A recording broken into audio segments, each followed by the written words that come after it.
বাংলাদেশের এমন কোনো পরিবার নাই যেই পরিবার কোনো না কোনো ভারতীয় পণ্য ব্যবহার হয় না। আর ভারতে আপনি খুব কম পরিবার পাবেন, শতকরা 1% পরিবারও পাবেন না যে বাংলাদেশী পণ্য ব্যবহার হয়। এই যে খুব রিসেন্ট আমাদের পশ্চিমবঙ্গের নির্বাচন হয়ে গেল। সেখানে আপনি জানেন পশ্চিমবঙ্গের নির্বাচন। জি, হ্যাঁ।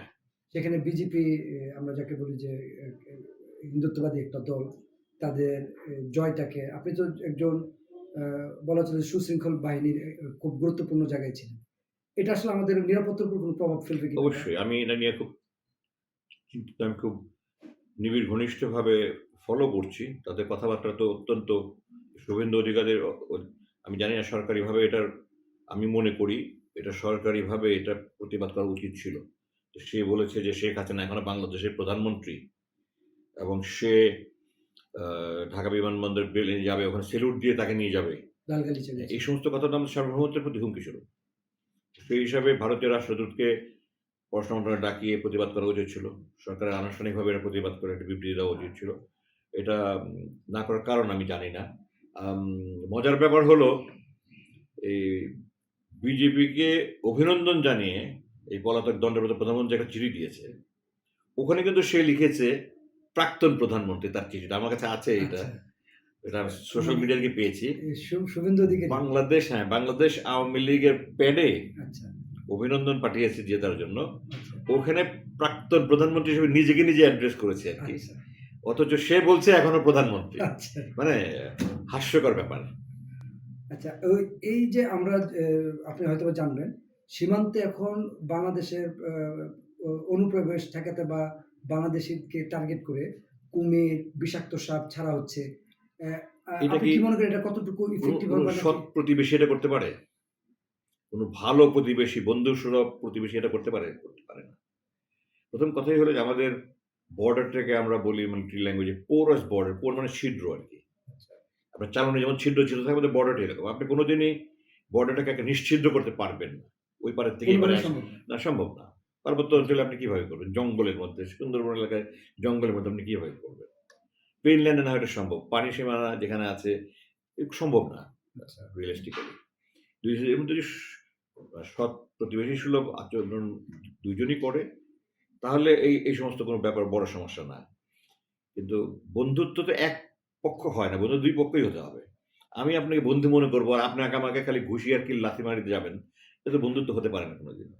তো তারা তো সেই ৪৭ এর পর থেকে আমাদের সাথে কখনো ভালো আচরণ করেনি। ৪৭ থেকে ৭১, ৭১ থেকে আজকে তারা কোনোদিনই গিয়ে বন্ধুসুলভ আচরণ করেছে? তারা আমাদের কল্যাণের জন্য কিছু করেছে? আমি প্রেক্ষাপটে ৭১ সালের প্রসঙ্গ আনতে চাই। যে তারা কি আমাদের বন্ধু হিসেবে সাহায্য করেছে?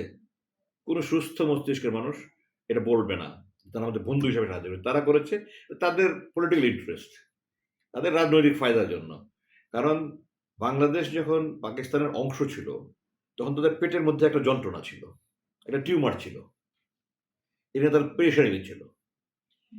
তো তারা ৩ টা উদ্দেশ্য নিয়ে আমাদেরকে সাহায্য করেছে। ১ নম্বর উদ্দেশ্য ছিল তাদের এই অঞ্চলের সবচেয়ে বড় শত্রু হলো পাকিস্তান। পাকিস্তান বেগে দ্বিখণ্ডিত করে পাকিস্তানকে দুর্বল করা। ২ নম্বর এই বিশাল জনগোষ্ঠীটাকে ওদের অর্থনৈতিক বাজারে পরিণত করা। ৩ নম্বর একটা গোলাম সরকার এখানে বসিয়ে তাদের মাধ্যমে তাদের সমস্ত যত রকমের ফায়দা আছে ফায়দা লুটে নেওয়া। এই কারণে আমার বাবা ৭১ সালে রাজনৈতিক বিবেচনায় দেশপ্রেম থেকে উনি চেয়েছিলেন যে আমরা অখণ্ড থাকলে আমাদের নিরাপত্তা ভালো থাকবে। আমরা অখণ্ড থাকলে আমাদের শক্তি বেশি থাকবে। উনার বিরুদ্ধে যে সমস্ত অপবাদ দেওয়া হয় এগুলো সমস্ত মানে অপবাদ। কারণ হাইকোর্টে এবং সুপ্রিম কোর্টে ৯২ থেকে ৯৪ ২ খানেই এগুলো সমস্ত মিথ্যা প্রমাণিত হয়েছে। যে তামাশার ট্রাইব্যুনাল করেছে, এই তামাশা ট্রাইব্যুনালে আমি প্রতিরক্ষা সাক্ষী ছিলেন। আমি একমাত্র ডিফেন্স উইটনেস ছিলাম, আব্বার পক্ষে সাফাই সাক্ষী ছিলাম। তারা ১৭ জন সাক্ষী দিয়েছে। ট্রাইব্যুনালের চেয়ারম্যান খোলা আদালতে বলেছে যে প্রসিকিউশন উনার বিরুদ্ধে কিছু প্রমাণ করতে পারেনি।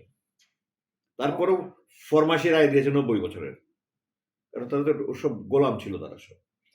তো উনি কোন রকমের কোনো অপকর্মের সাথে জড়িত নয়, বরং উনি আপনার আওয়ামী লীগের লোক, ন্যাপের লোক যারাই এসছে উনি সাহায্য করেছে।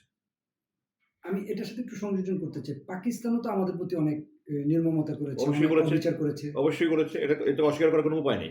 কিন্তু আপনি যদি এই দেশের ভূখণ্ডের ইতিহাস দেখেন, এই পাকিস্তানের আইয়ুব খানের পিরিয়ডে কিন্তু এই দেশের যত ইনফ্রাস্ট্রাকচার যত কিছু দেখেন আপনি, এই সব কিন্তু আইয়ুব খানের সময় হয়েছে। তারা করেছে। করার পরে তারা যতটুকু করেছে, তারা বৈষম্য করার পরে যতটুকু করেছে, এটা আমি গ্রহণযোগ্য বলতেছি না। কিন্তু এই গত ১৫-১৬ বছর ভারত যেভাবে আমাদের চষেছে, সেই তুলনায় কিছুই করেনি তারা। ঠিক আছে?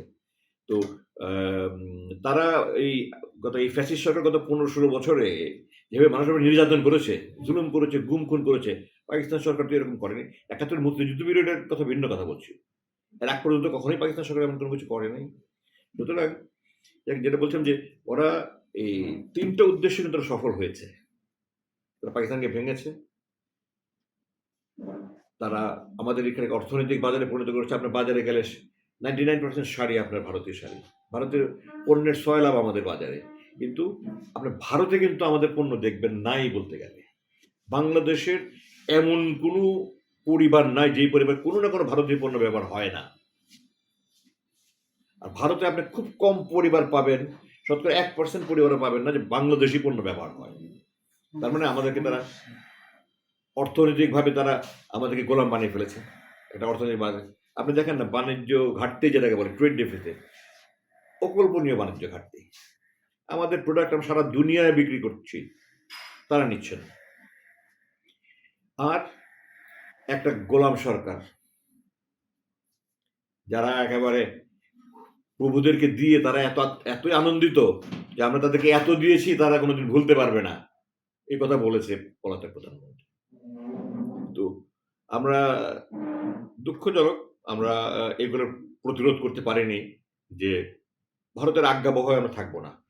যেটা আমার জেনারেশন বুঝেনি, আপনার জেনারেশন বুঝেনি, জেন জি এটা বুঝেছে এবং তাদের আন্দোলনের ফসলই হলো এই ফ্যাসিবাদের পতন।